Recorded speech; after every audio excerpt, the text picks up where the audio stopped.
England verse Argentina semi എങ്ങനെയുണ്ടായിരുന്നു? അടിപൊളി match ആയിരുന്നു അല്ലേ? ശരിക്കും പറഞ്ഞാൽ ഫുട്ബോളിന്റെ ഒരു ബ്യൂട്ടി എന്ന് പറയുന്നത് ഇതാണ്.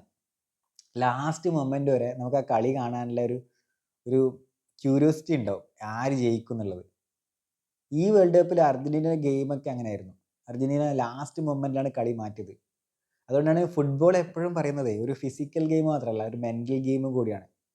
ഫുട്ബോളിൽ കോച്ചിന് ഭയങ്കര ഇമ്പോർട്ടൻസ് കൊടുക്കുന്നുണ്ട്. അത് ശരിയാണ്. കാരണം കോച്ചിന്റെ തന്ത്രം കൂടി ഇവിടെ റിസൾട്ടിനെ ബാധിക്കും.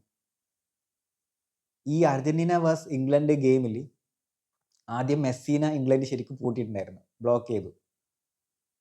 പക്ഷെ ലാസ്റ്റ് മൊമെന്റിൽ കോച്ച് ഇത് മനസ്സിലാക്കിയ ശേഷം മെസ്സി പ്ലേ മേക്കർ റോളിലേക്ക് മാറി അവിടെ ലൗട്ടാറോ മാർട്ടിനസിനെ ഇറക്കി.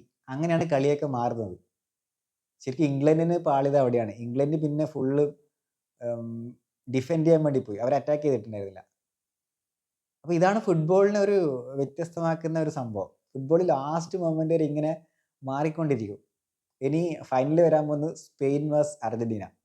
അതൊരു കിടിലൻ ഗെയിം ആയിരിക്കും. കാരണം ഈ ലോകകപ്പിൽ ഏറ്റവും അറ്റാക്കിംഗ് ടീം എന്ന് പറയുന്നത് ഫ്രാൻസ് ആണ്. ആ ഫ്രാൻസിനെ പൂട്ടാൻ ആരും ഇല്ലാന്നാണ് വിചാരിച്ചത്. പക്ഷെ അവർ സ്പെയിൻ പൂട്ടി.